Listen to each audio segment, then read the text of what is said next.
channel introduction video for really a defense of the 14th Amendment in the United States anyway. The rest of the world, kind of the defense of the principle, that the majority should not exploit minorities, that they shouldn't have double standards. It sort of throws out the whole democratic principle if the democracy merely uses the minorities, philosophical or racial or whatever. It treats them in a manner inconsistent with how they would like to be treated. It kind of just throws the whole thing in the garbage. And so that's happened in this country. The cigarette taxes are outrageous. I mean, it's just an outrageous tax, the most taxed substance on earth. We're talking 800%, 900% tax. And it's just it's a vice, and so it's just a 800% vice tax. Alcohol might have a 10 or 20% tax on it, so you're talking about a difference of not 10 times, but getting close to 100, at least a 70% difference or something, 70 times difference. So there's no excuse for it. It's just exploitation. It's just the key ingredient to it is that people who smoke cigarettes are addicted. It's not a choice. It's not like taxing yachts or some other thing that people can choose not to buy. Cigarette smokers are addicted. It's a very powerful addiction, and that's just a proven fact. It's not subject to varying opinion. It's just demonstrated that number of times people have attempted to quit smoking and failed. And that makes this all the more sinister, more insidious. And the tax policy is defended with lies, just plain flat lies. This notion has been spread that cigarette smokers are somehow a liability to society, and exactly the opposite is true. Cigarette smokers don't die when they're 21 or 35. They don't just die when they're in their productive years.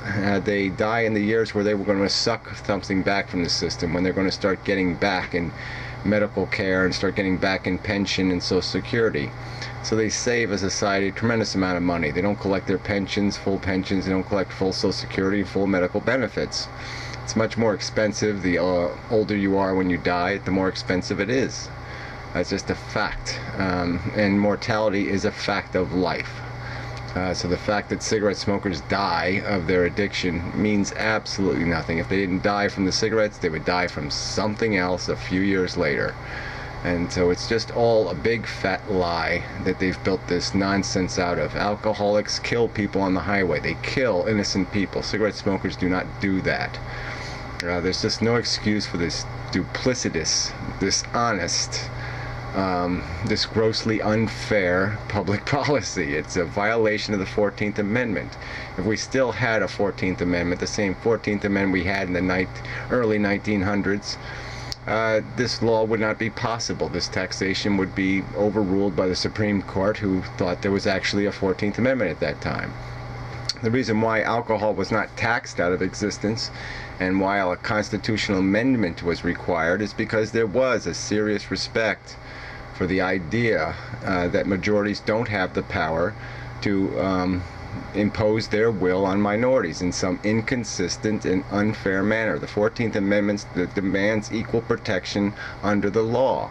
So you can't compose laws that only affect certain people in certain ways based on notions, just dishonest notions of difference. You have to do better than that, and it should never have been allowed. And the exploitation is just grotesque now. It's just gotten grotesque.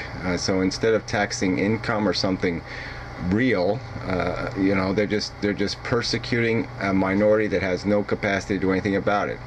The other disadvantage cigarette smokers have is they're not segregated. They're not isolated in one state or one community, so they can't have any political power. They're a politically powerless minority that is paying a huge price in taxes, just gigantic. And it's just, there's no way it should be, and it should be changed, and there's no other minority should ever be subjected to this mistreatment. And it's just a complete violation of fundamental fairness principles. It's just that people just bogeyman something, and then they can get away with it. The majority can feel like they've done something because they say we're doing it for the kids. You're not doing it for the kids. You're doing it for the money because you don't want to pay your taxes, so you'll impose the tax burden on somebody else, some other minority you can exploit and control, because you know they can't control their addiction. And it's just, you couldn't get away with it if you taxed any other substance on earth. You couldn't get away with it because the addiction wouldn't be strong enough to compel the people to keep exercising their freedom. And the fact that you basically have, it would have been a prohibition if it wasn't for the addictive nature of the substance. If they weren't addictive, people would not be smoking anymore, because you have taxed them out of their freedom to do so. And it's grotesque. And the fact that cigarette smokers haven't been able to organize themselves and to say we're not going to stand for it anymore, this abuse, is it's disappointing. But I mean, it's sort of understandable, because the reason why, look, there's people who smoke and they drink and they have kind of messed up lives, and so they're not really an easy minority to organize. They're kind of fatalistic. I mean, the reason why they smoke is probably because they just don't give a damn. And people should have a right to not give a damn, though, without paying extra taxes for it.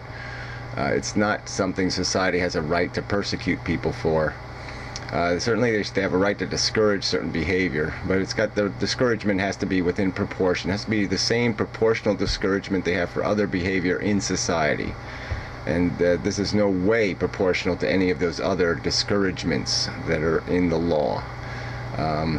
It's just grotesque exploitation. It's just obvious and grotesque. And it's, fuck you is what there needs to be. Some sort of counter argument, some sort of counter movement to this bullshit rhetoric, this bullshit tyranny, and that's all it is. It's just cheap nonsense law. It's an abuse. It's a disgrace to the Constitution of the United States, and it's a disgrace to honesty. Like I said, you want to protect kids, then you punish the criminals. Punish people for selling cigarettes to minors. Regulate the tobacco. Oblige people who are addicted to cigarettes. Oblige them to register and to be able to buy their cigarettes, and for themselves only, for their own consumption. And then you've solved the problem. Another teenager will never have to smoke again if you just make cigarettes inaccessible to anybody but registered addicts. But that's not a solution. You don't want that solution. You don't want a solution that actually does protect children. You want a solution that makes it possible for you to exploit a minority and steal their fucking money. And that's all it comes down to. You just want to steal their fucking money.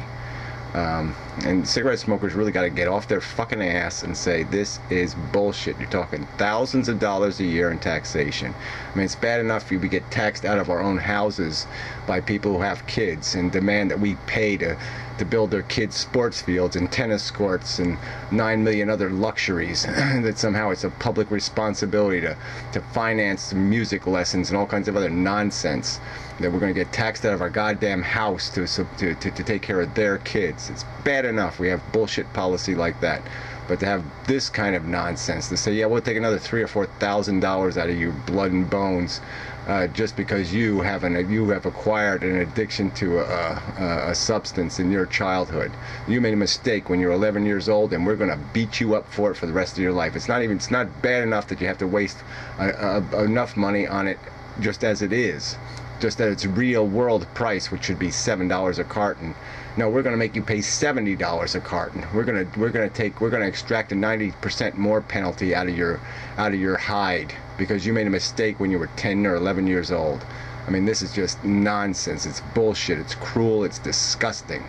And like I said, it just demonstrates exactly what people are made of. They are made of nothing. They have no depth of principle, no real sincere give a damn about anything but themselves. The selfishness is obvious in this kind of nonsense. This is as disgusting as religious assholes putting their God on the money. This is just as cheap an abuse of the political process. And like I said, people should just gotta stand up somewhere and say, fuck this bullshit.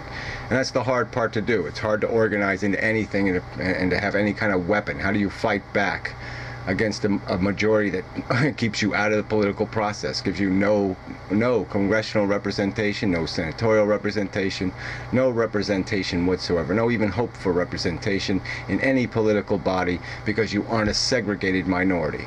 That's why this democracy needs to change, and that's on one of the other channels that I'll post links to. But this is an important subject, because just even for what it just represents, it represents a complete destruction of the meaning and substance of constitutional amendments. They might as well not be there if they're not going to mean anything. And when you can treat one vice differently than you treat another vice, merely because one is a majority vice and one is a minority vice, you have no constitution. It's gone. It's been destroyed. And that's where we stand. That's the world we live in. And like I said, I don't know what the answer is. I don't know how we get people organized, but we've got to get organized, and we've got to stop it. Because if it can happen this egregiously and this obviously and this out in the open, we really are fucked. We really are doomed.